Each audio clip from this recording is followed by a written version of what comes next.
Hey, yo, yo, yo.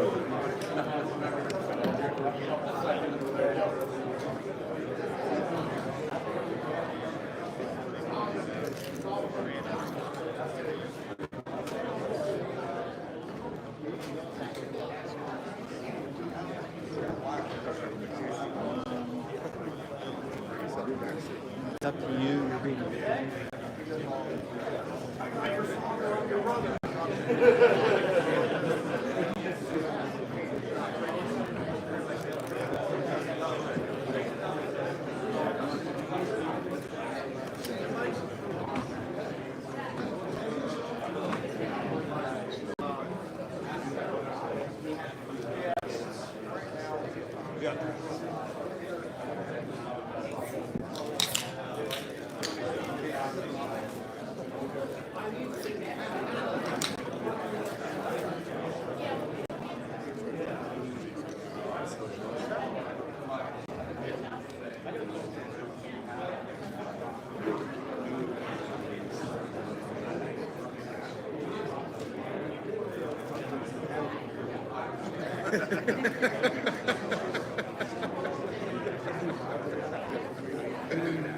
hypnotic in here.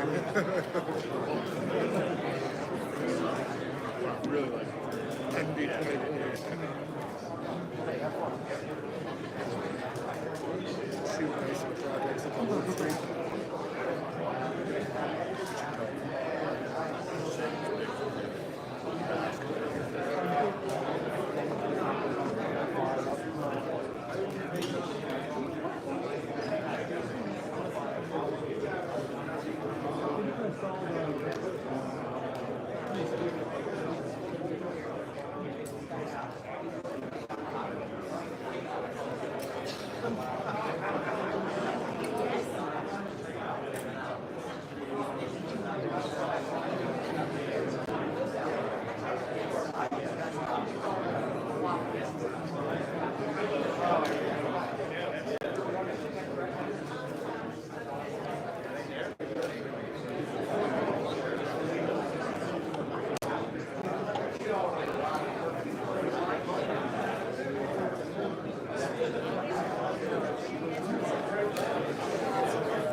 Ladies and gentlemen, we will begin in approximately 1 minute. So if you're outside getting your lunch, bring it inside. Round everybody up, all your friends, family, partners, brothers, sisters, everything. Bring them in.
Hey everyone, my name is Roy Miller. I'm the president of the Penn-Ohio SCTE chapter. Got a lot of board members floating around here, and I want to thank them first for a job well done putting this all together and bringing it together for these Cable games. Give them a round of applause. Secondly, we obviously couldn't do this without our vendor partners and our two media sponsor partners. Precision Optical Technologies and Antronics. We really appreciate your partnership, through the years and now in our media venture. As you've seen on the screens throughout the day is our YouTube channel where we train our technicians through video and hopefully, humorous commentary. I don't know how many people think it's funny, but I think it's hilarious. So, I just want to make a couple announcements here on your tables. You'll see some QR codes for membership. Danielle Iorio is our membership person, and she's killing it this year. We're almost double our membership, doing a great job. But if you're not a member and you want to affiliate with the Penn-Ohio chapter, please scan this QR code and follow the instructions there. Let's see.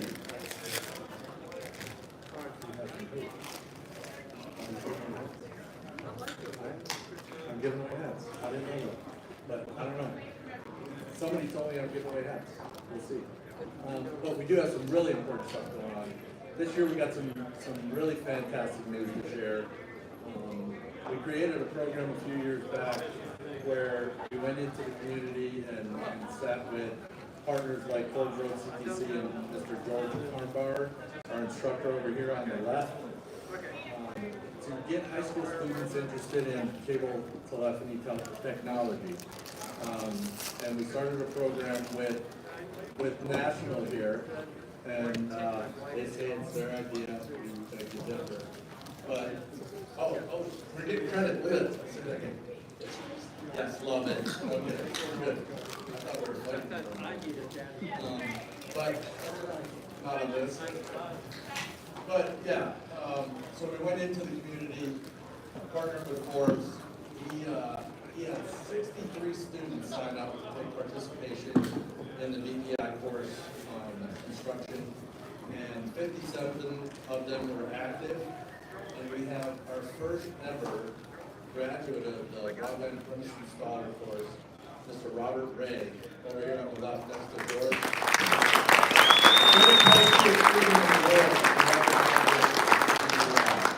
So we wanted to take a minute to recognize these guys. First, George. George was recently recognized on Channel 4 News locally. I'm going to play a video for you. So everybody pay attention to the screens. I'll see if I can bring this up here. I don't see anything on the screens. So that's it. Audio volume.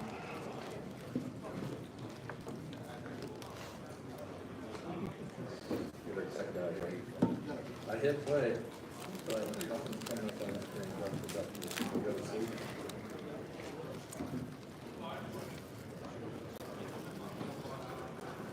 All right, we'll come back to that. We will roll that beautiful beam footage coming up. But in the meantime, somebody go out and get our local person to get that fixed. We're going to present this to George here. Jill is going to hand this out. And this is for outstanding merit in instruction. George has taken his time to both instruct these students and become a proctor to test them. It's definitely something new for the society and something we want to continue throughout the nation. So, George, we thank you. I appreciate you very much. Thank you, sir.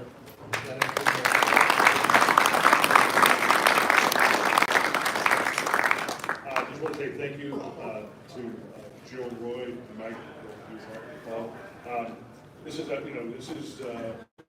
not what, I'm not a cable person, and I say that because I'm not from the cable industry, but I'm learning just like the kids are learning.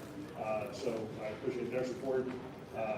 And for the folks out here, we want this program to grow, and would love to be able to partner with, in any way possible. We're in Monroeville, so I want if someone's looking to hire, I told Robert to bring his resume. We want this program to grow. We want to be successful. We want to be the conduit to help this industry continue to grow and get fed with some young people. So just thank you very much.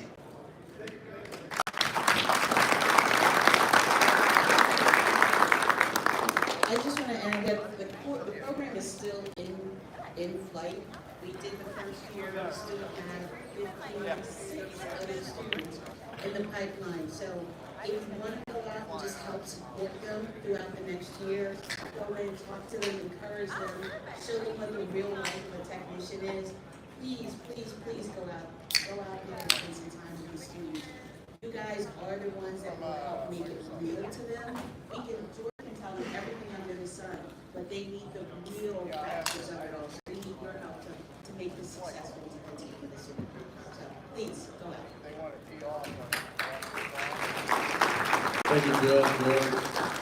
I'm going to play this video now. George is probably against it, but I'm going to play this for you guys so you can check out and see what a great guy he is and what he's done over his career. Mr. George Kornbauer thought he was responding to a call for help for an IT issue here at the Forbes Road Career and Technology Center in Monroeville. Instead, congratulations, you are our WTA Teacher of the Month for April. We do so much here. It's just to be recognized, what we're doing. Career technology education has been 31 years of my life, and it's very important to me. Kornbauer is emotional and passionate about educating his students about the growing field of computer networking and cybersecurity. These kids have this knowledge, they're digital natives, and so there are so many people in our community who do not have those skills. He's taken them to the Monroeville Library and senior living facilities so students can teach seniors how to protect their information online. I also understand that you are a veteran, and I want to thank you for your service. And I want to see how that may play a role in what you do.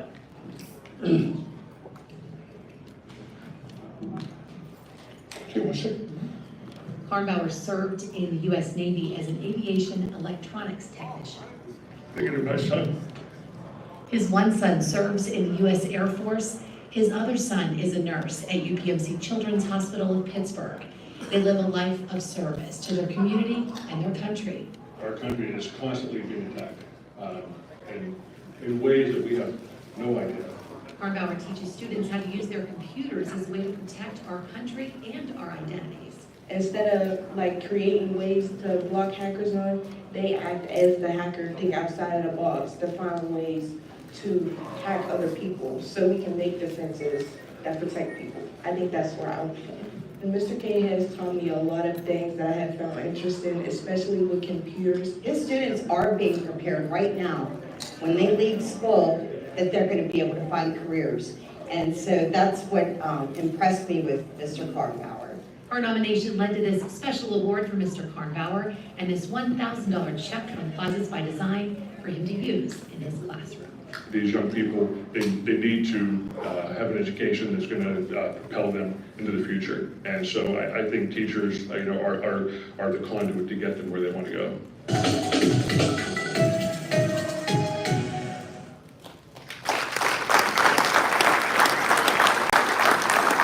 Thank you, George. Good job.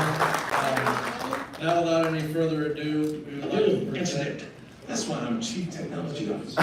All you did was plug it in. You didn't do anything. Neither did you.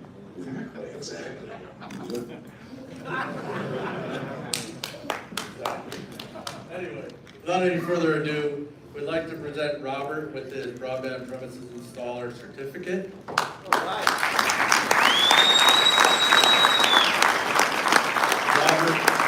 we really appreciate you taking the time to go through the instruction and your hard work and diligence to pass the course and the certification. And we wish you all the best in the future. Like George said, he did bring his resume, so if there's anybody here looking for, a good tech, he graduates today, or is that in a couple days? There you go. June 7th or 8th, they'll be available, all right? And then, in recognition from the Penn-Ohio SCTE chapter, we have a certificate of achievement here. It says, has been recognized for outstanding achievement as the first ever high school student to attain the certification of broadband premise installer. That's a big thing, Robert. I don't know what you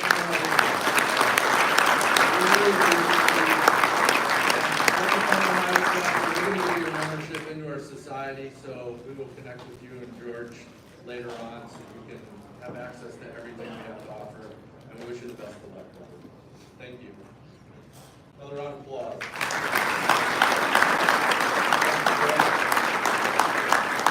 Without further ado, we're going to get our leadership panel kicked off. These guys got to get back to work, I think. So I'm going to pass it over to Kathy. Kathy is going to announce our great panelists, and we're going to get started. Thank you.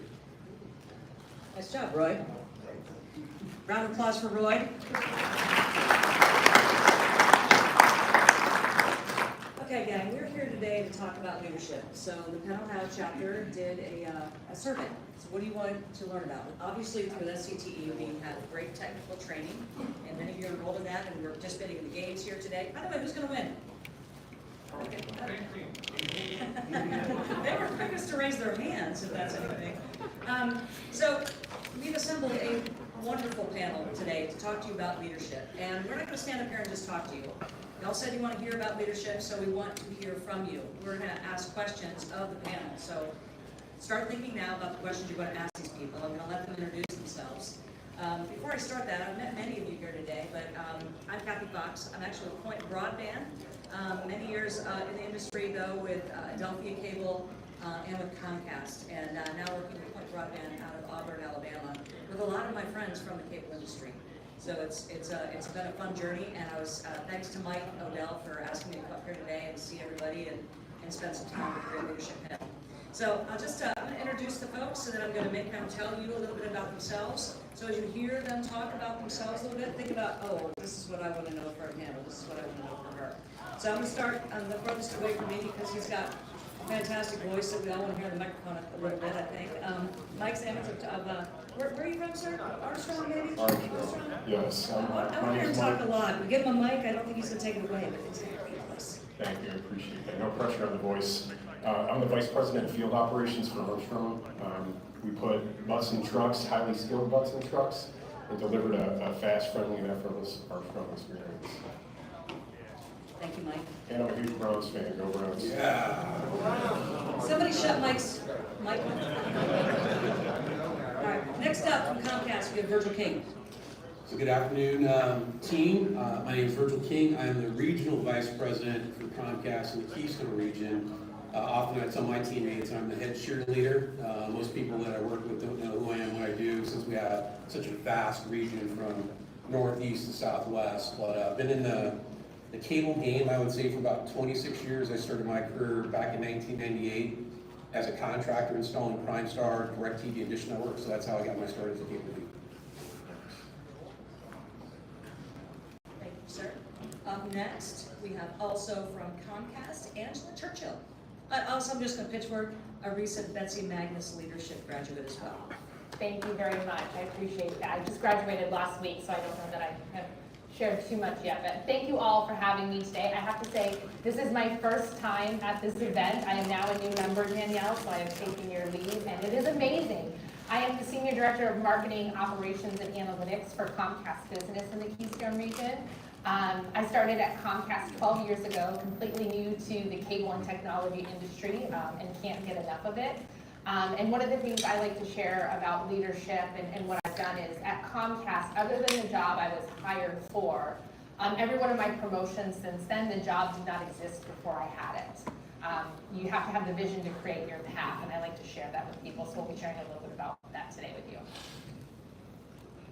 Thank you. And our own SCTE, Jill Banks. Hi, everyone. My name is Jill Banks. I am the Director of Learning Operations at SCTE. You guys probably have seen my name on something I sent out about something about learning, whatever it is. But I've been with SCTE 7 years. I came to this industry, new to the industry.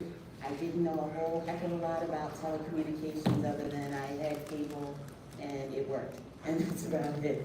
Over the years, I've learned a drastic amount. And I live in right outside of Philadelphia, so go Eagles. Sorry, go Browns, go Eagles. 90 better? Okay, all right. But I learned a lot about cable and telecommunications, and I think the pandemic really helped bring that to the forefront for not only me, but a lot of other people. And I say a shout out, and whenever I talk about this industry, I talk about each and every one of you and how each and every one of you held us together during the height of the pandemic. If it was not for this industry, we would not have been connected to one another. And so whether you guys realize it or not, each and every one of you are leaders. And each and every one of you have contributed to the success of your organizations and the success of this industry. Awesome. Give yourselves a hand for that one. All right, I don't have the shoe game going on that you do, but I'm going to give the loudest applause when I say, go Stillers. All right, I think I'm going to pick on Jill first because we are at an SCTE event and everyone thinks of the SCTE and they think technical. So, Jill, when you think about leadership, when you think about the SCTE, how do the two combine to make great leaders for the people, the men and women that are in this room? So I always start with saying leadership is not about a title or a position you have. It's about how you interact and inspire people, motivate people, encourage people. And what we are really focused on is uplifting the industry and growing the industry and inspiring the industry. And so we want to transcend that back to each and every one of you to do that for others. So from an SCTE perspective, it's focused on building the skill set so that you have the confidence to be who you are, what you are, and so that you can inspire others, give back to others. I'm a big proponent of reaching back and helping others who have come behind me so that they can travel the pathway that I've traveled much easier than what I did. It doesn't mean that they have to be a direct report of me. It could be someone I'm working with on a team or outside of work or at church or any other organizations I'm affiliated with. It's, again, trying to inspire and motivate them, and I really think that's the crux of what we're trying to do, is uplift everyone. Thank you. Folks on the panel, any comments on what Jill said? I'll just add, I really liked what she had to say about, it's not about your position. And I strongly agree with that. I think in leadership, people that rely on positional authority, it's a weak approach. Yeah. And you can only get so far with that. To me, it's about influence and how you use your influence to help others get where they're going. I think about my role at the corporate headquarters for Armstrong right now. The reality is in the mix that I work in, even though we have the largest portion of the workforce, about 500 strong in the company, when I'm at the headquarters, most of the people I work with don't report to me. So I have to use my influence and good looks, which I'm running short on, to get things done. So I do believe in influence a lot. Thanks, Mike. Anybody? I'll just say the part about inspiring. So I think if you think back, when you were in high school, if you played athletics, those coaches or teachers or mentors that inspired you. So when I think about discretionary effort and talk about meeting our objectives, I remember my time as a technician. While I didn't have a title, I felt like even within my peer group, I felt like I led. I felt like I was someone that could be leaned on, trusted. So to what Jill had mentioned, it really is, I think, everything we do, regardless of our position in the organization, it's about inspiring people to maybe do a little bit more than what they're expecting to do. So, very valid point. Anything that I'm trying to show my team is about motivating and inspiring others. Yeah, and I think to double down on that, Virgil, you know, the people in this room want to hear about leadership and how to progress into that. The leadership starts long before the title, and just owning leadership and embellishing that in your role and working with your peers, managing up. I'm sure we manage up more than we manage down sometimes. So just doing things like that is really your first steps into leadership and kind of creating the path that you want. And always being open to that possibility. Like I said, at Comcast, roles didn't exist before I raised my hand where I saw an opportunity. So never think, no matter what size corporation that you work for, that you're not in control of your own destiny, because you absolutely are. Follow it up, Angela, with events like this, networking opportunities, how important are they to developing leadership skills? Yeah, I mean, they're really critical. I have to say, obviously, I'm from a marketing background, so it's on me to really talk about networking, but as I've grown up, I've really learned how networking has really made me a better leader and, quite honestly, just a better employee overall. So I think when you think about your day, you really think about who you're talking to every day, and it's probably quite a small circle. And for you to really start to have diversity of thought and leadership styles, you really have to start to expand that circle outside of who you talk to, your roles, your cross-functional roles, your direct reports. And these networking events where you can talk to people from other industries, other leaders, what I just did at Betsy Magnus really opens the door to the thought of how you can do things differently and how you can start to interact with other people to kind of polish that style. The one thing that's really critical in leadership, I will tell you, I personally prefer leading projects naturally than people. So I really have to be intentional about leading people and making sure that I'm checking in on them and really learning that as a leader, what makes me the best is I'm flexing to the people that I'm working with. And by having a different network and having a different network of people, you start to learn how to flex that muscle to know this is what works in this situation. In this situation, I need a little bit of grit. In this situation, I need a little bit of grace. And really learning to flex that muscle through a different network is very important. And beyond that, this network is amazing for opportunities. So once people see you in a room and see who you are, they'll remember you and kind of contact you when opportunities come up. That's how I'm here on this stage today. I don't think I'm a natural fit, but I'm on the WICS board, and Danielle asked if I wanted to come join you guys for the day, and I said, hell yeah, I do. Sign me up. You just increase your network. Others, comments on this? Yeah, I would double down on leveraging these opportunities and being very intentional. Today is a great day, and the fact that you all are wanting to grow your skills and your mindset, that's awesome. I talk to my teammates quite often. The average tenure of my team, I support about 800 employees across the region. Average tenure is 24 years. So some of my employees kind of get into a fixed mindset, stuck in a rut, but those employees that are intentional about raising their hands to say, I want to do a little bit more. I want to make sure that you know what I'm able to do. And a team of 800, it is tough to do that, but I do carve out lots of my time during my week for one-on-one meetings with frontline employees, and those frontline employees that raise their hands and say, Virgil, hey, can I get 10 minutes of your time? And to Angela's point, don't waste these opportunities. Make sure that your brand is at least known, and no one's going to be able to talk about your story better than you are, right? So again, you've got to be very intentional with these opportunities and whomever you get involved. I'm going to throw a question to the audience because you just said a word that I'm interested in. Know your brand. How many of you in here know your brand? Hands up. Hands up high. All right, I'm going to pick on somebody. Stand up to the room and tell us your brand. Yeah. My name's Kevin Otis, director for Comcast. I actually work with Virgil. So I would say my brand is very outgoing. If I say I'm going to get something done, I try to back it up. Doug Balin asked me to be here over a month ago. I gave him my word then. Here I am today. You know we're running a business, so I think it's that. It's he said it a minute ago, being intentional. So if I say something, typically I mean it, and I try to stand behind that. Let's give him a hand.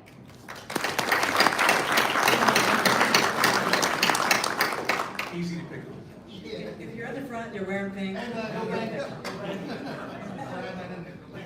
Kathy, I was just gonna add for the aspect, I think of the network like a safety net almost.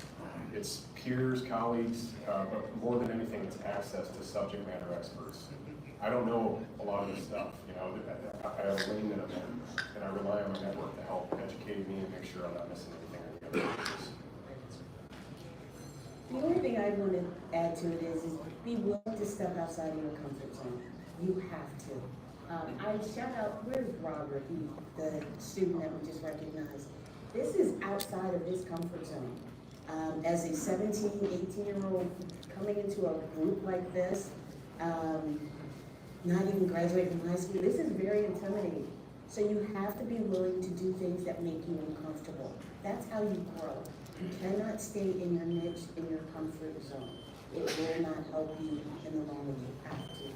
Be willing to be brave and do something that you're like, I'm just going to share a personal experience on the importance of a network. So Angela mentioned Betsy Magnus. I was in Betsy Magnus' class a lot of years ago, much lower number than she was.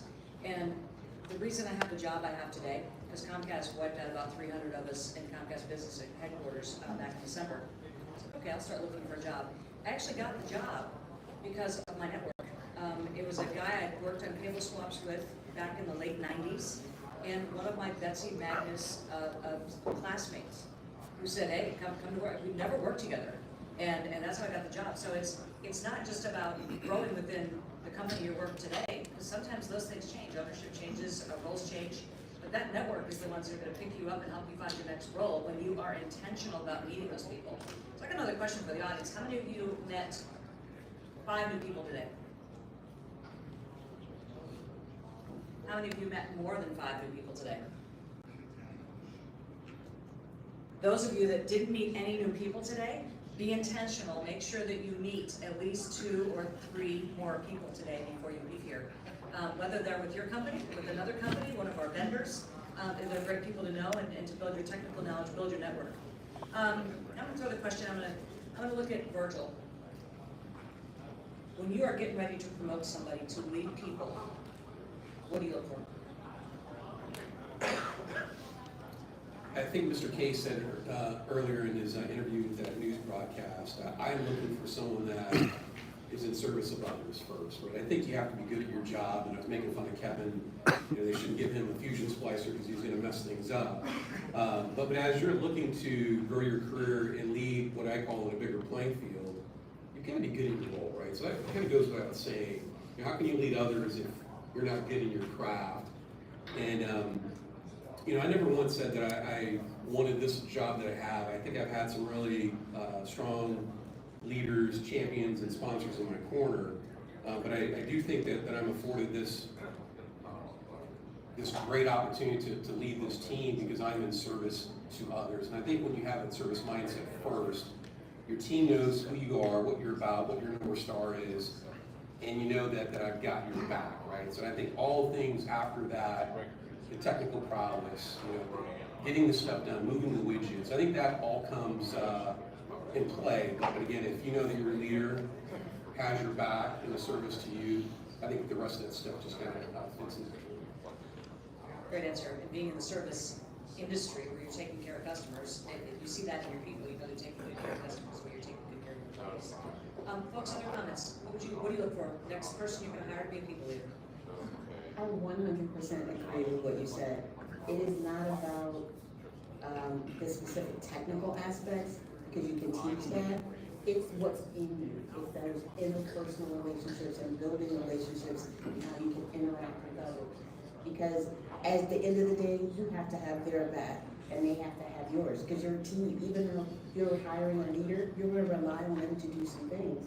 They have to have the skills to motivate and inspire, goes back to my original words, to motivate and inspire others. So they have to be able, that service to others, help others. I come from a customer service background, so that was always first and foremost was you needed to know how to interact with others and build relationships. So that's important. One of the things that I consider a great quality of a leader, people leader specifically, I like how you kind of define project leadership, or I call those individual contributors, versus people leaders. They're both extremely important, but they're two totally different tracks of leadership. And to lead people in our organization, and I don't mean this in a religious way, but my folks know this, I think you have to have a pastor's heart, and that's what Virgil was talking about in the service. You have to really have a care for other people outside of yourself. You know, I think in people leadership, as you elevate, you're becoming smaller, and the people around you are becoming bigger. You go from being in the spotlight to becoming the spotlight on others. It takes someone special, wired a special way to do that, you know, and I do think people leaders are wired different. Because to get to those wins, there's so much stuff that you gotta go through with people. People are tough, and they let you down sometimes, you know, and they don't do what they say they're gonna do.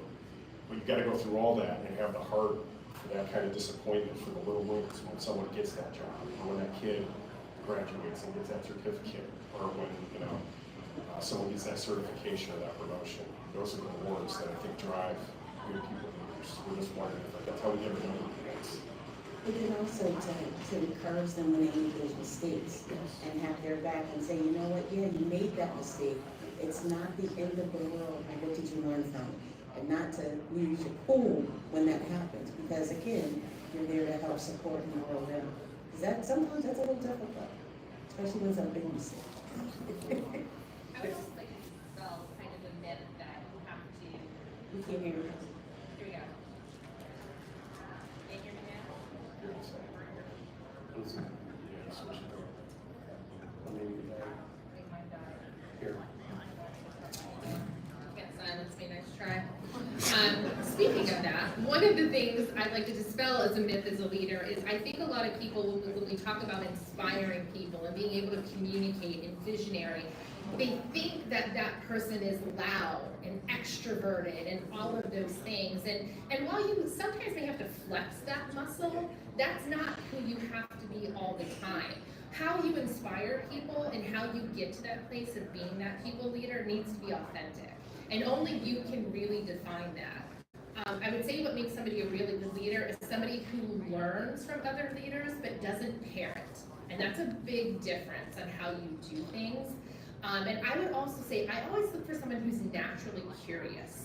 Like, are you thinking about things differently? Are you asking questions that I'm not asking? Are you collaborating with people that I'm not thinking about? Because I will tell you, as a leader, you've got your own team to manage, but I would say the most difficult part, as we've talked about, is managing the people that you influence and making sure that you're bringing that into your success of your team and your people. And thank you, Virgil, for sharing. Kevin, let me add one more thing that I think is really important, at least in my journeys in leadership. One of the things I look for, especially from a frontline employee that wants to get into leadership, and I remember my first supervisor role, I was leading about 20 technicians that I kind of grew up learning my craft. And that's a tough transition for frontline leaders.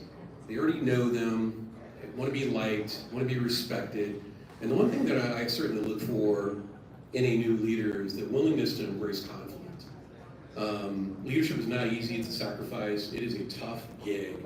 But I would say that it's probably the most rewarding thing I've ever done in my life, and I wouldn't trade it for anything. But again, it's one of those things that if you're not able to embrace conflict, have tough conversation, allow some of the mediocrity to go on and not hold your teammates to the same standards, to our expectations, I often see that leaders struggle because they don't know how to differentiate between holding someone accountable and having that tough conversation. So that to me is a big one that I look for.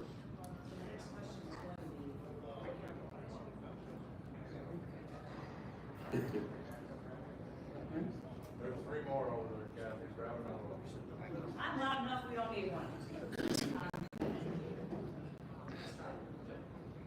In the meantime, my question was going to be, if you're working with a group of folks today, and suddenly you become a manager, how do you work through that? What are the tips and tricks you give someone that, I'm working with my group today, and, now I'm the boss. What are the steps that you take to get your employees through that?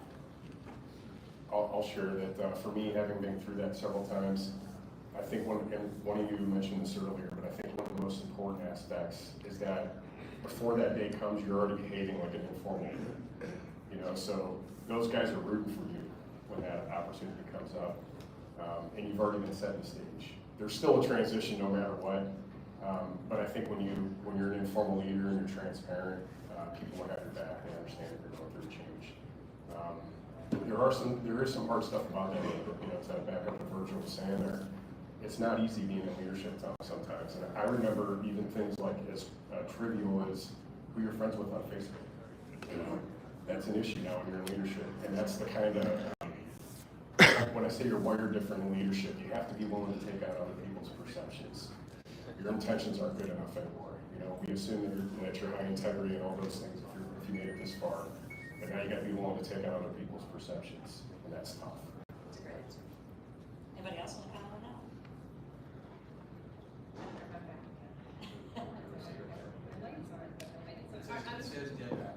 Okay, well that's, I could read it, that was, see, this is why I'm at the engineering conference with you guys today. So I'm just gonna talk really loud, because I can flex that.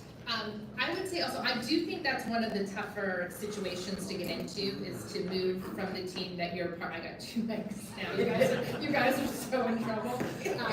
So I do think it's the toughest move to go from a team you're a part of to managing because of what you were saying, and ideally if you can kind of be seen as a leader. But I think you have to have really clear communication and transparencies in those instances. And honestly, in the situations I've been in, I've just had those open conversations with the team, like, I'm the leader now, I'm gonna make some stumbles, I'm gonna make some mistakes, you guys know me, you know my intentions, and I'm gonna call you higher, and in return, I'm gonna ask you to call me higher. And really having that relationship where like you've grown, but you need their help to continue to grow, and really kind of driving that, and as always, making sure that they feel like they're part of the process. Another instance that can be difficult is when someone on your team and you went for the same goal and you got it and they didn't. And I really do think that warrants a one-on-one conversation. It could be a difficult conversation, but I think that's always a great conversation to have, and you can kind of create an ally out of that person. So those are kind of some of the things that I do in those situations. I really agree with that.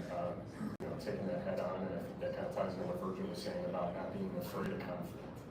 I think setting those boundaries, who your friends are, who's gonna test your new position, your authority, you're gonna have challenges with. There might be a little feelings hurt that went up against that position, and I think just taking it head on is the best way. And people respect that. They respect that from us. And we're talking a good bit about people leadership, but you don't have to have direct reports to be an incredible leader. I'm gonna pick on my buddy, I can see him in the room, he's not remote, it's more fun to pick on him. Mike Odell. Mike Odell is a leader. Everybody know Mike Odell? If you don't know Mike Odell, you're dead. Mike is a distinguished engineer. He doesn't have any direct reports, and if I'm speaking incorrectly, he can yell at me, but Mike, I've worked with him for a long time, and he is a leader. And he's leading without having direct reports. So there's always that avenue as well, to be that influential leader, even though you're not leading those people directly, you're leading them indirectly through influence. I'm going to turn over to questions in the audience in just a moment, but I have one more quick question for the group there. Talk about leadership and owners versus renters, please. Who wants to go first? Jill does. No, I don't, because it means I come out with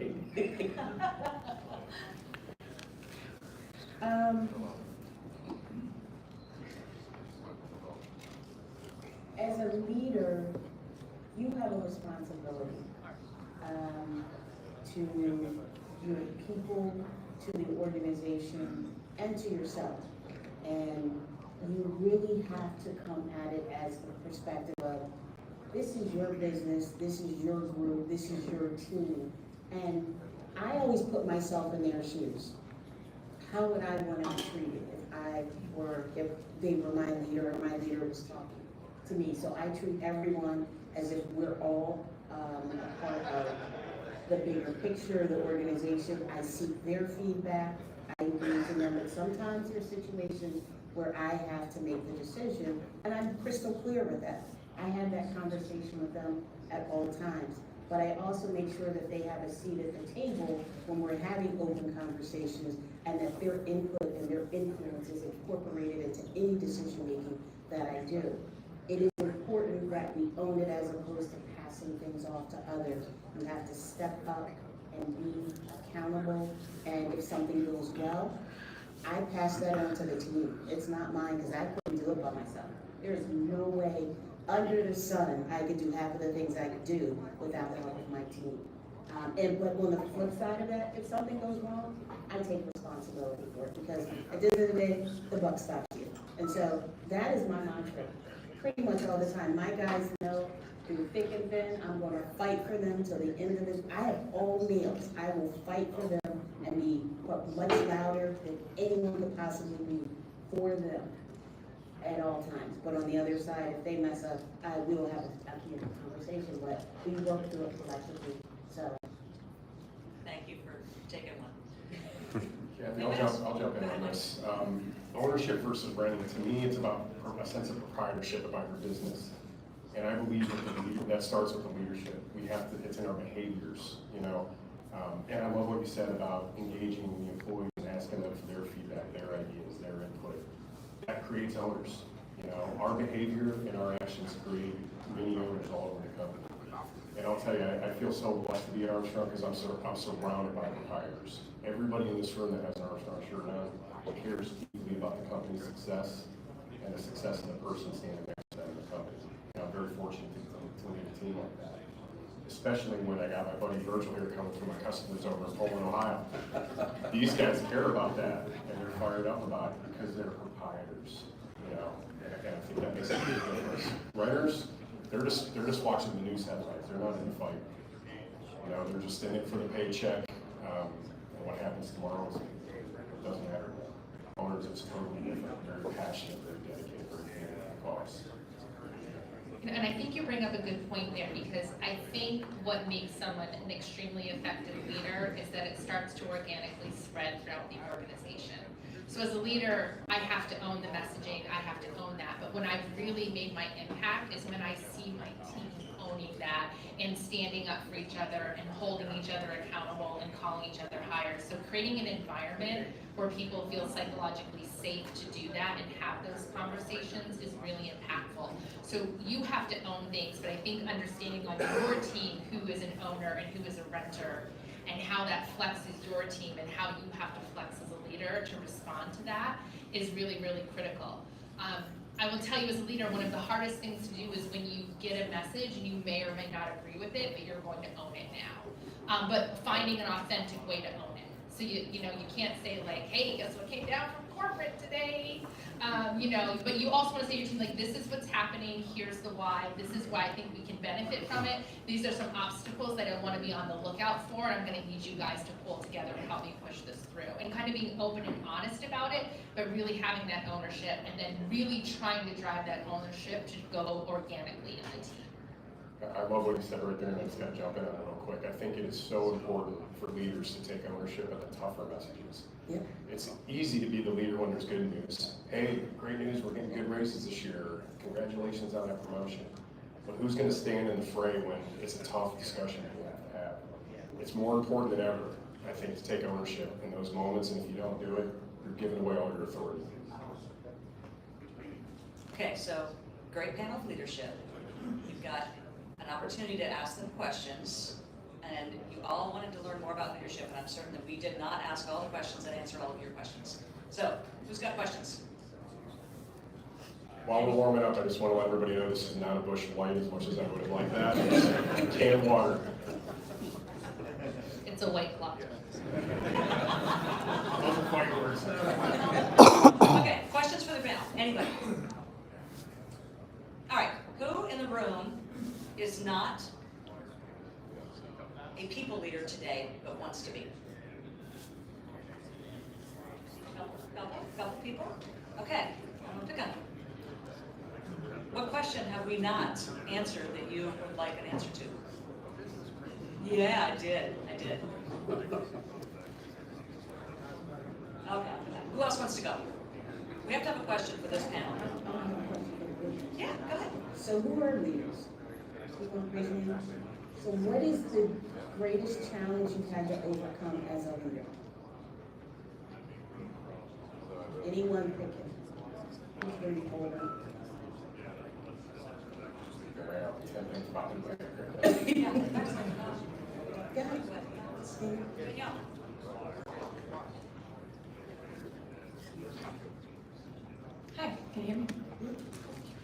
So I think, kind of going back to a little bit the comment that you made, that you don't necessarily always have to be an expert in the team that you're leading, right?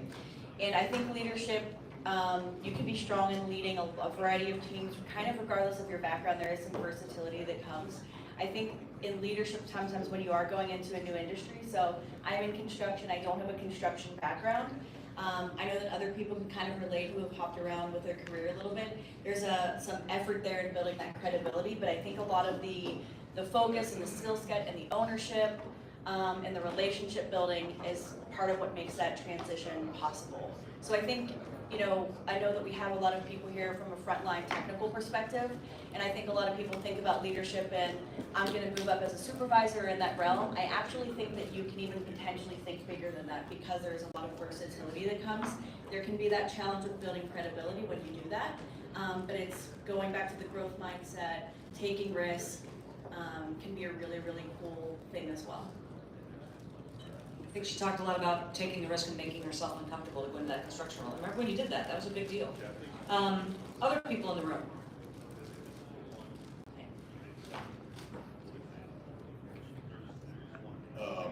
When I transitioned from frontline worker to a leadership role, the thing I had to learn fastest, and that was the biggest challenge, was focusing on the needs of my team and what they needed to be successful and what their obstacles were and how to overcome them, as opposed to my priorities and my obstacles. I still have those, either role does, but it's much more important to help them. Absolutely. Anybody else? Excellent. Get my steps in. So I think as a leader, one of the challenges that I've come across in my career is getting people to be open to change. So early in my career, I was working on something and I was automating a process that was very manual and labor intensive. And I had my peers around me going, why are you doing that? You're automating yourself out of a job. They didn't have that growth mindset to understand that change, your job today doesn't always look the same tomorrow. And that's how we get better, right? Just think about the technology, the world that we live in. If we had that attitude, we'd be still on dial-up, right? So, so getting that through to the team and having get that bigger picture sometimes can be a little bit difficult, especially with a tenured team. That's fantastic. I don't think a big thing, no matter what is happening, is change is constant. I think just looking at the vendors and the equipment that we see in the room, it's constant change. And it's always good when you have a team and you're managing people to think about what is changing, how are my people being impacted. There's always fear. I'm working myself out of a job. Well, you're not working yourself out of a job, you're working yourself into your next job, is what it is. So it's always good to take a moment and think about your people and say, how are they being impacted? What's the why? Share the why with them, and then bring them along on the journey. I'm not working you out of a job. I am automating the busy tasks so that you can focus on the more important, more technical tasks. But whatever the change is, bring your people along on it. Whether it's new technology, a new manager, a new leader, a new organization, always think about how they're impacted and how you bring them along on the journey, how you overcome their fear of change. Comments on managing change? I'd like to comment on that one, Kathy. We just had a leadership summit last week, and we were talking about all the different aspects of leadership and the skills that are involved with it. And to me, there's a lot.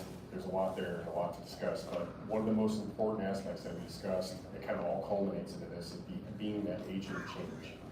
Human beings have a hard time with change. It's just the way we're wired naturally. It's everybody.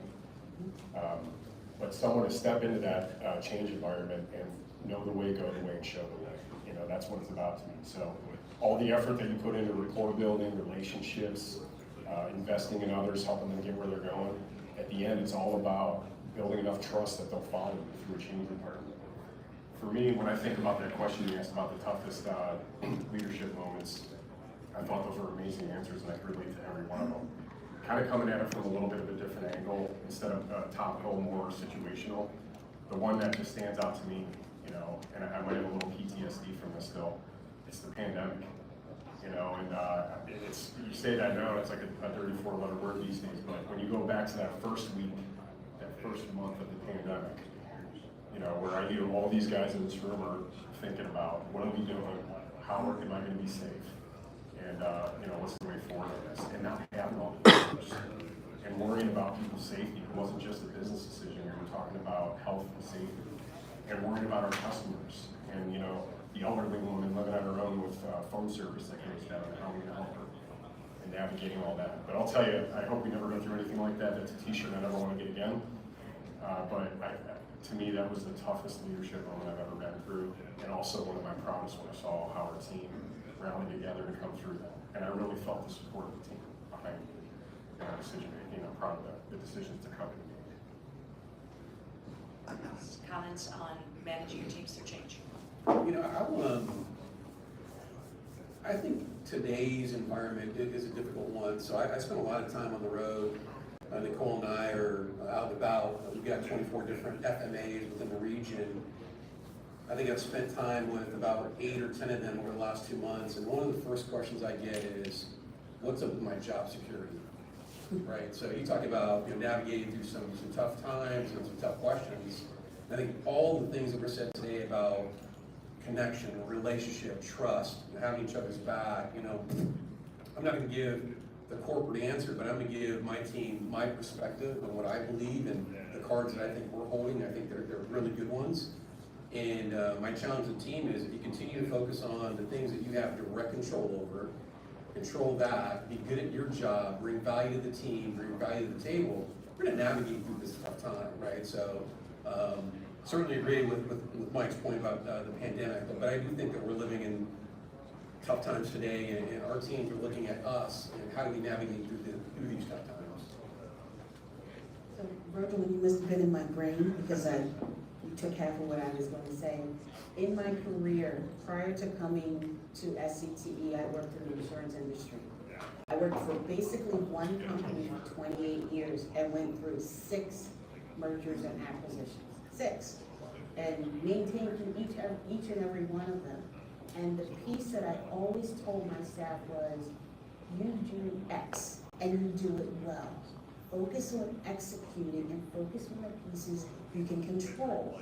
Continue to do what you do best. We will work through this together. It's open and honest communication, letting them know, and I'm transparent. What you see is what you get. And so I'm like, hey, guys, here's what I know.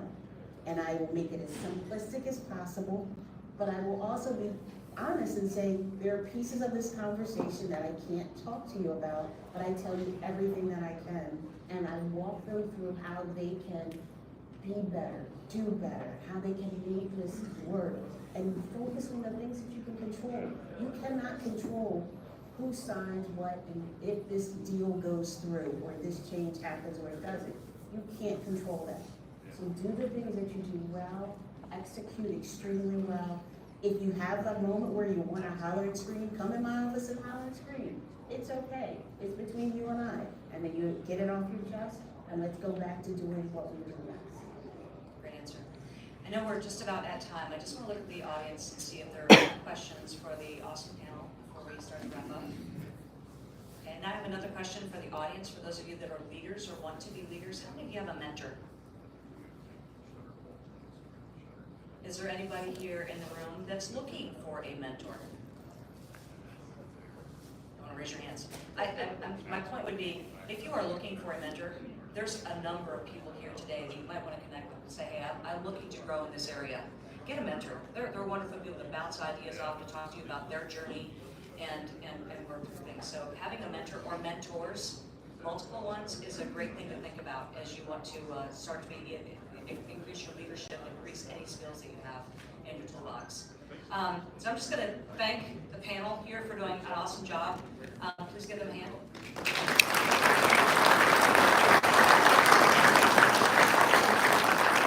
I've met all of them individually today. Those of you that have only met one person, you can meet 4 more right here. Those of you that already met 5, you can meet 4 more right here. Thank you all for your attention, and have a good rest of the afternoon, and let's see who's going to win this thing.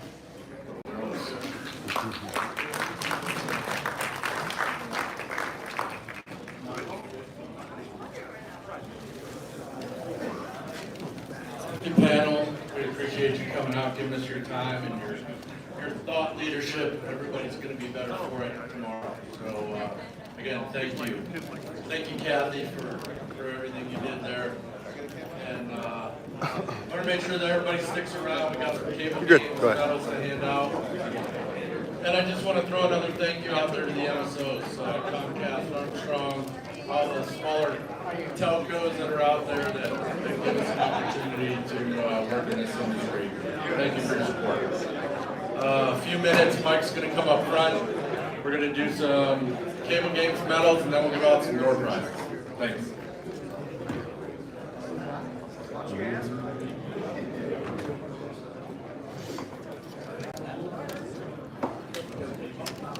Cool. Here, you want to take? Can you grab that? I'm just going to walk up and down the aisle.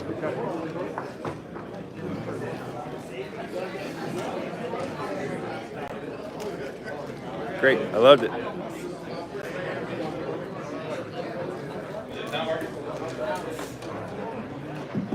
Hey, can you hear me? All right. Let's talk about cable games. Something that you may not know that I necessarily You're good. You're good. So a lot of people that I want to thank, in particular the vendor community that support us in this event and all the chapters, Ethanol Broadband, PPC, Fourth Wave, Viavi, UCL Swift America, AFL, Springbok Expo, SCTE for the Jeopardy, and our excellent Jeopardy host and judges today, Alex, Jim, and Dustin. Good job. I also want to say You did great. we're going to be awarding this prize. For some of you that may have not have seen this, this is the traveling trophy. In the state of Pennsylvania, there are 2 chapters, the Eastern VA chapter and the Penn-Ohio chapter. You're live. The biggest chapter in the world.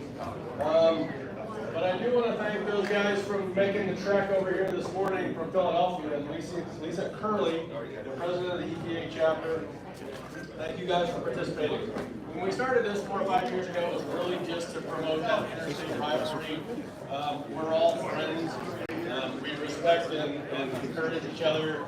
And we know we have really good technical bases. So we started this competition where we sent a team to the other chapter's event just to compete. So today, from the EPA team, you might have seen in the yellow shirts, we have Lou, Kyle, Dan, and Steve. Did a great job both in their EPA chapter and also here today. So we're going to hold off on giving out the Keystone Trophy until the end. But we'll go through and announce the individual winners for each of the categories. So when I call your name, we'll go through each category one at a time. Come up and grab your medals. Right. And then we'll announce the overall winners at the end, and then we'll give a But I do want to make sure that we thank our vendor partners that hosted the events and sponsored them. They do donate a lot of time and energy putting into this. So we'll start with fiber splicing. In third place for fiber splicing, Tyler Millay.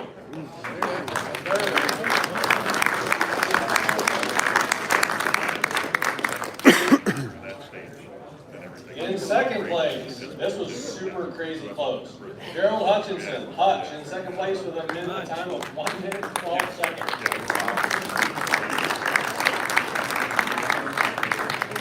And in third place, we thought 112 was fast. 110, Chris Carruthers.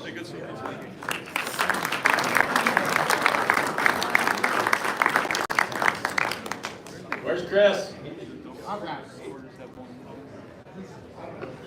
don't know where he's at. He ran out of the fan. So congratulations to everybody in fiber splicing. Chris, Gerald, Chris, not Chris, but you know, guys, thank you very much. All right. The next category, meter reading. In third place, Adam Stauber.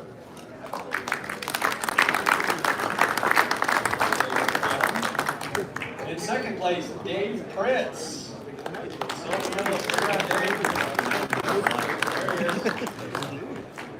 And in first place in meter reading, Hutch. Where are you at?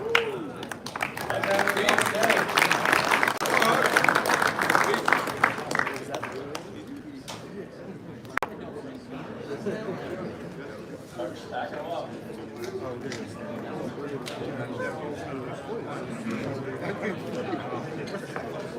Next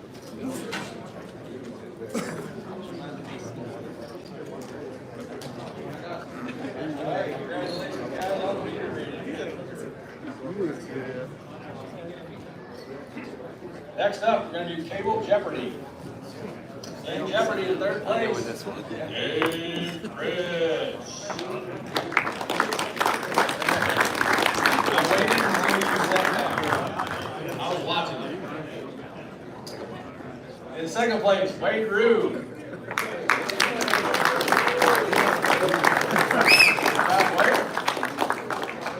In first place in Jeopardy with a pretty crooked score, Adam Stauber.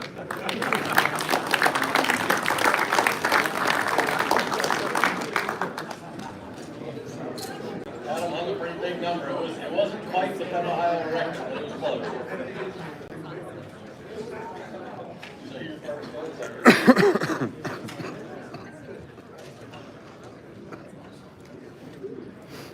All right, in hard lines placing. In third place, Matt Super.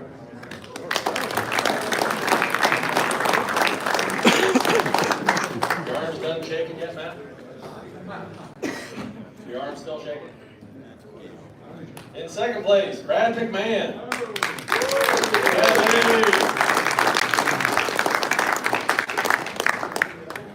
And in first place, Troy Juther.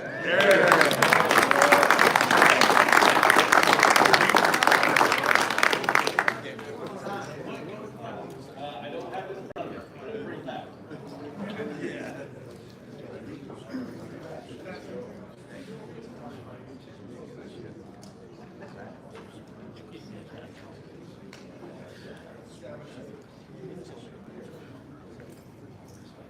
All right, our next category, the Metallic Time Domain Reflectometer, MTDR. Thanks to Springbok and Declan for his first ever cable games experience. Well done, young man. In third place in MTDR. Oh, wait till he sits down. Troy Juther.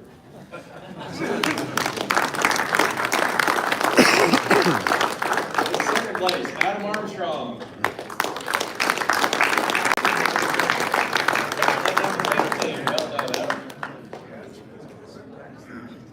And in first place in the MTDR, Zach Bush.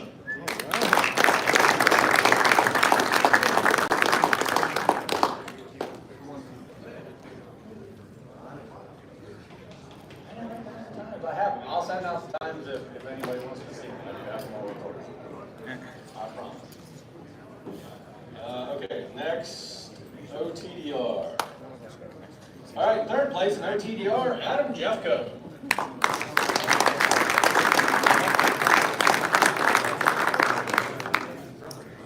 Good job, Adam. Second place, Travis Gatz.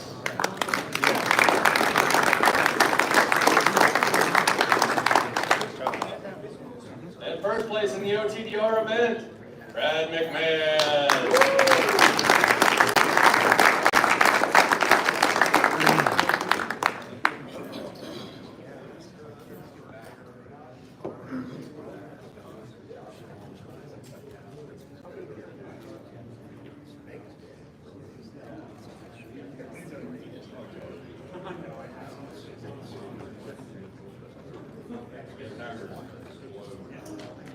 All right, before we get to the overall, we got one last category. This is drop connection. In third place, Zach Bush.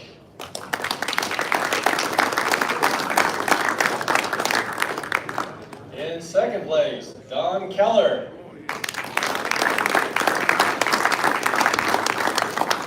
And first place in drop connection goes to Brad McMahon.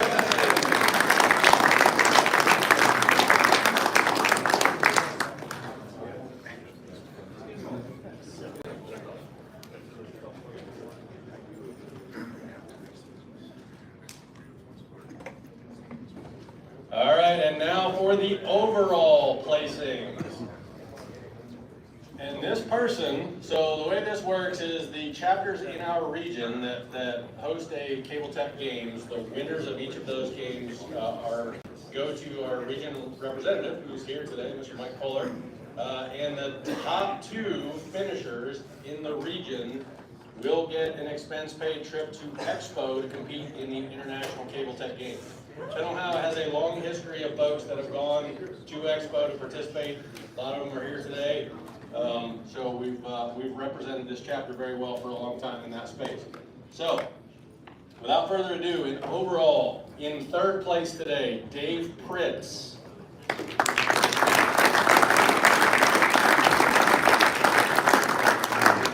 In second place, and I think he will be as surprised as I am, Doug Balin.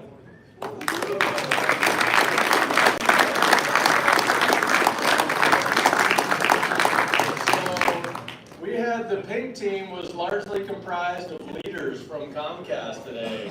So we have a supervisor bringing home a medal, and he's going to be talking all the smack for at least a year. So well done, Doug. And in third place, 2024 champion of the Penn-Ohio Cable Tech Games, Troy Juther.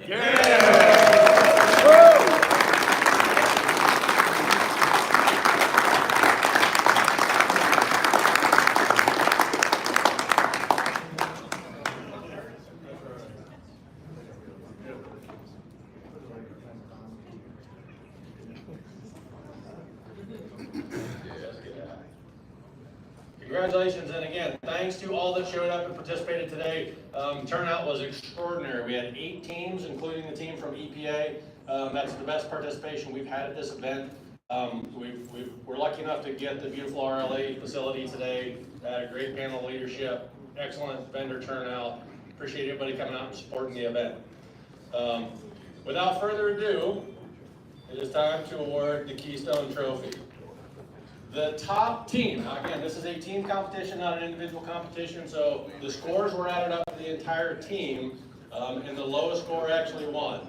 And today, the trophy goes to the team from the Eastern PA chapter. So, going back to EPA and Eastern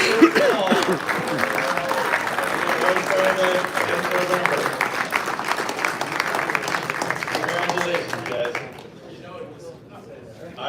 It hurt a lot to give that trophy back. I'm not gonna lie, but you guys earned it, and well done today to all the competitors.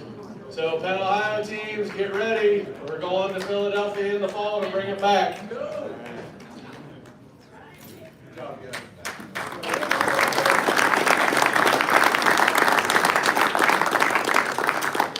Okay, we have some tickets for some door prizes. So when you came in, you should have received a door prize ticket. If you want to grab those, we'll pull some numbers and give away some prizes.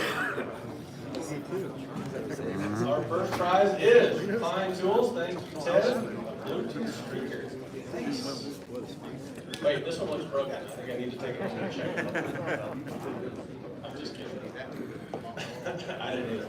All right, the number is 426-08762. We have a winner. Yes, we do. Congratulations. There you go. Can I see you take a picture? Good job. Congratulations. All right. Next, we have a gift card to Lowe's from Arcom Digital. Thank you very much, Johnny, for that. Again, I think this one's broken. I may need to take it home. Big fan of Lowe's. 426-08753. 8753. Going once. Oh, we have a winner.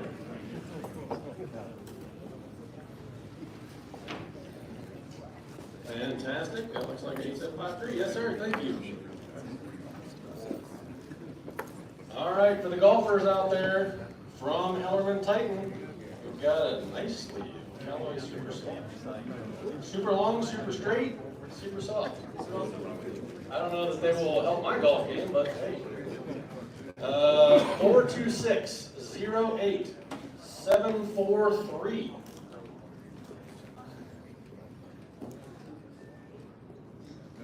Eight, 743. Going once. Hey, Christian.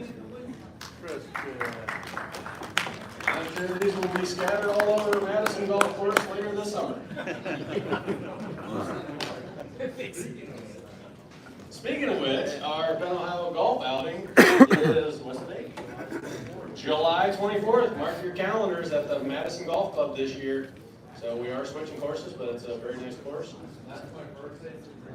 Oh, bring presents for Roy. All right. Also from Johnny, thank you. $25 to the Home Depot. So thank you, Mr. Beck, for your generous donation.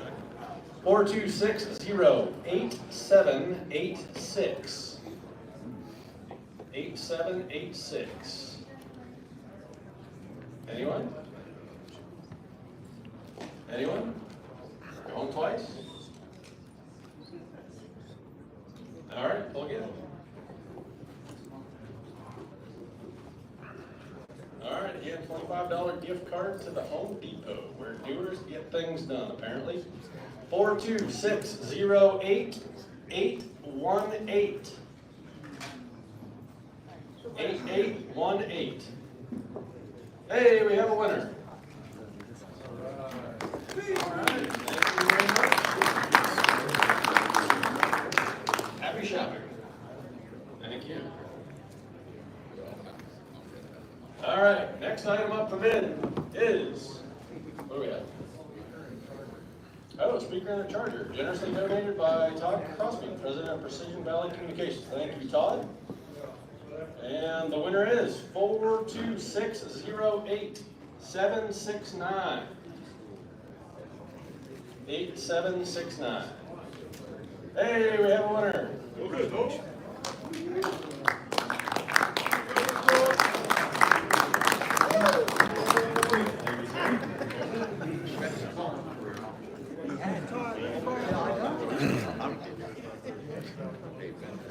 Next up, travel mugs from Terracom. The boxes are up. The cup looks good. 4260-8777. 8777. Got a winner?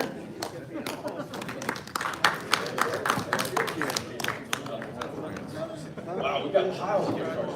Look at these. Wow. There's a lot of gift cards there. All right.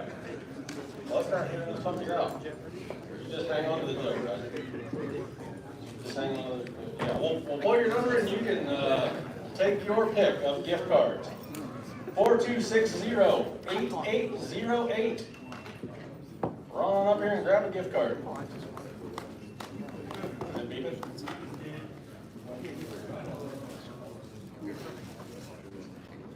$8808. Anyone? Nope. All right, moving on.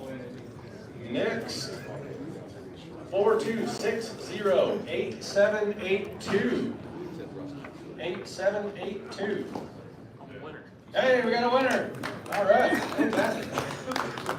Take your pick from the gift cards. All right, 426-08797. 8797. Hey, Danny, you won. Yay! Good job, Danny. Take your pick from a fabulous assortment of gift cards. Come on, Dan, come on. They're all $50. We've got a wide assortment from Golf Galaxy, Cabela's, Dick's Sporting Goods, all kinds of stuff up there. All right. Next one, 426-08730. 8730. Last four. And we have a winner. Mr. Moses, former winner of this event. International Cable Tech Games participant extraordinaire. 426-08729. Our next winner. I got it. Hey, 8729. All right, brother. Now we have a fabulous prize. Split that with me, will you? All right, next ticket. Last four. 8834. 8834. All right, another past winner of the cable game. table games, get prizes, right? All right, next one, last four, 8770. Are you officially retired, Tully? Okay, Drew. All right, Drew, we have another winner. Tully shirt himself. You look good in pink, Drew. Wait till you guys see your picture. Yeah, no, we're not showing that. All right, the next winner, 8744. Hey, Bradley. No auto parts, big turbocharger on the Mustang. Thank you, Brad. All right, next one, last four, 8746. 8746. Going once, going twice.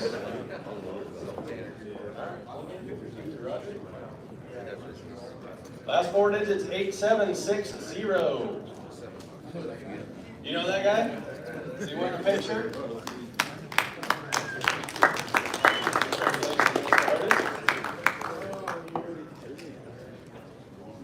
All right. Last four, 8771. 8771.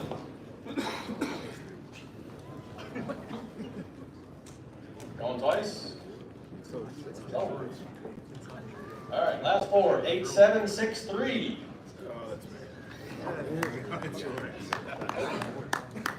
We have a winner.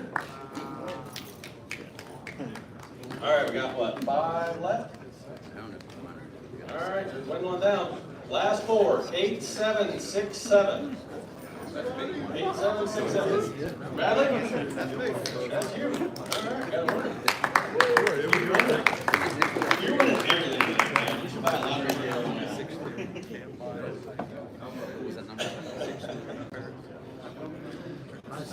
Okay, last four, 8836. 8836? Is that you, Cliff? Yeah. All right.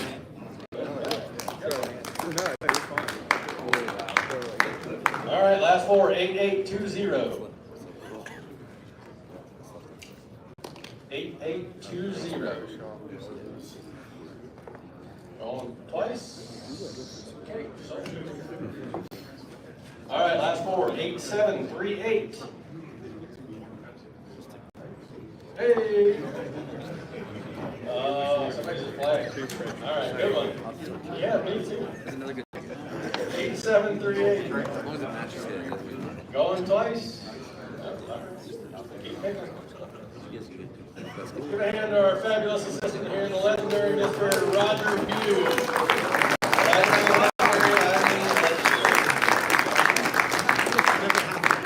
He's a hand model down here. It's like Vanna White. All right, last four, 8735. Hey, we have a winner. Hill. Thank you very much.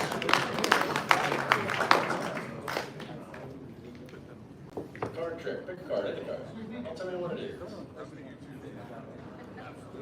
All right, last four digits, 8819. 3 left. Got 3 left. 8819. Was you? Hey, we have a winner.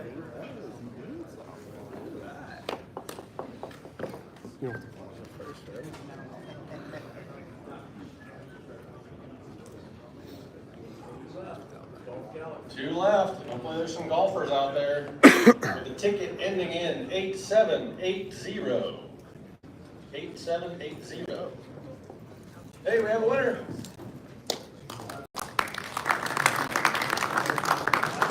All right, last one. Final prize giveaway. Oh, last gift card. We have more prizes. Oh, nice. All right, last gift card, 8752.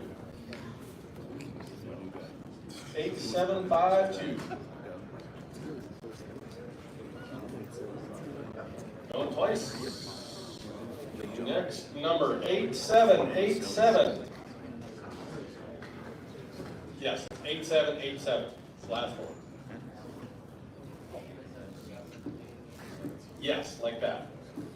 They might have that ticket, besides me. Nope, okay. All right, last four, 8835. 8835. All right, last gift card. Spend that at your leisure at the Golf Galaxy. Thank you for participating. All right, this is the last one. Grand prize for a very nice backpack donated by Terracom Sales. Swiss gear, very nice. Last four, 8747. 8747. That's it. Anyone?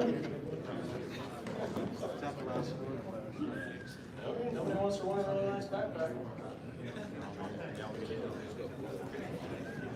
All right, last four.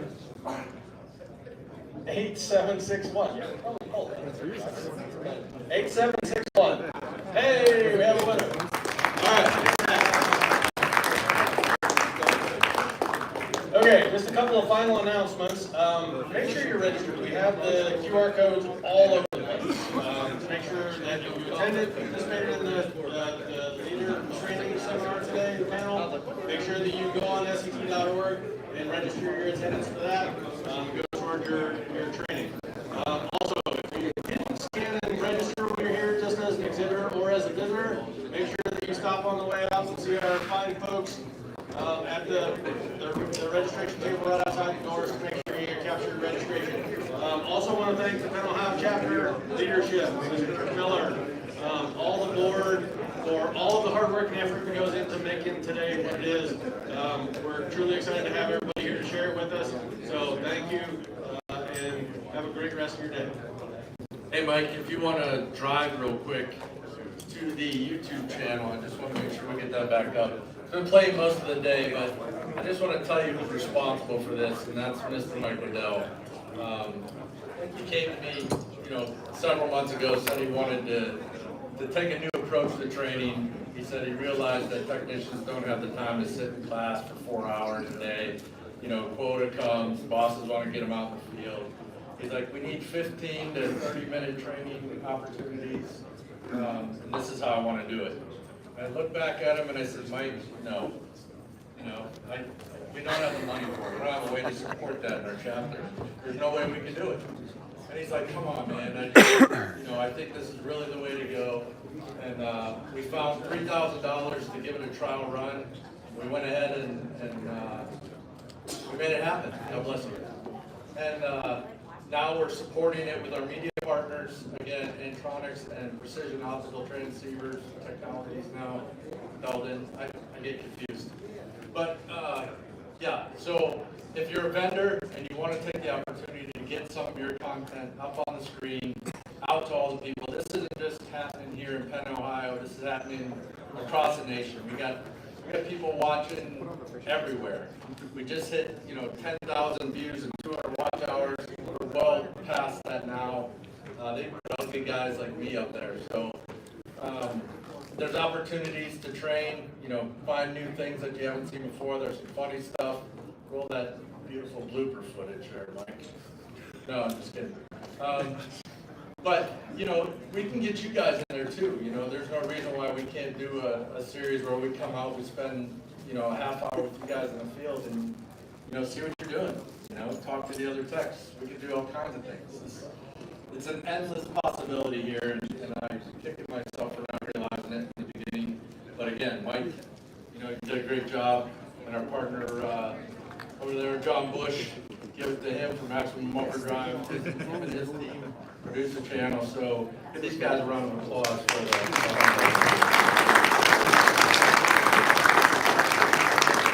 So for those of you that haven't been to our channel before, we're trying to organize these into playlists. So obviously, like any YouTube channel, you have your home, all of your videos are in one place. But I want to really draw your attention to the playlist. We're intentional about creating series of videos on very specific things that are pretty short. We have the amplifier series where we get really deep into amplifier function, passives with our partners. at Antronics, SFPs with our partners at Precision Optical Technologies, like Roy mentioned. So we're going to continue to drive content into this channel. So if you have a question about technology, how something works, why it works, look here first. So check the playlist if there's a playlist for it, or if there's not and you want one, reach out to us. We know a lot of smart people. It's not us, but we know a lot of smart people, and we will get the content and we'll get it posted up here. You don't have to be a Penn-Ohio member, right? But we encourage you to join SCTE and become a member affiliated with the Penn-Ohio chapter. But this is here for you, anyone, anytime, anywhere.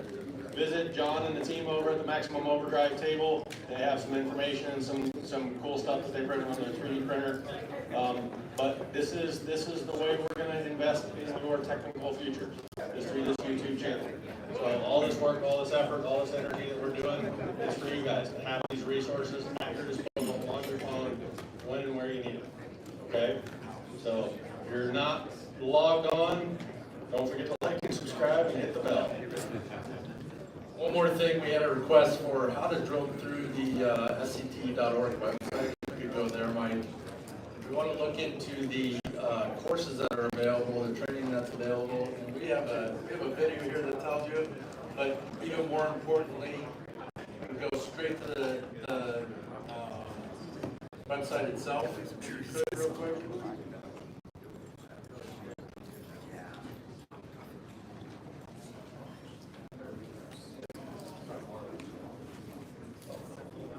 That's it, SCTE.org. Your home for everything fun. Go to education, and we want to go to the courses that are available and type in fiber on search. On the courses, type fiber in there. That's going to bring up all the courses that are available that are affiliated with the fiber product in some way, shape, or form. Your certifications will tell you in the certification syllabus what courses are recommended for training to get that certification. But if you just want to do individual courses here, you're fine. Cable Labs members, which is all of Comcast and Armstrong, you get this training for free. You know, you have to take an investment in your own future at some point in your life. So, you know, not all the time can your leadership give you the time to go through these courses. Take them home, do them when you can, 15 minutes here, 15 minutes there. Do what you can to get these courses through and help your career move forward. So, I don't know if that helped you out or any, that's good. Yeah, thank you all for coming again, and we really appreciate you. The vendor charge will remain open for a little while longer yet, so for those of you that were participating in the video games this morning and didn't have a chance to go and see and thank our vendors and see the latest in technology, please stop by and make sure to say thanks.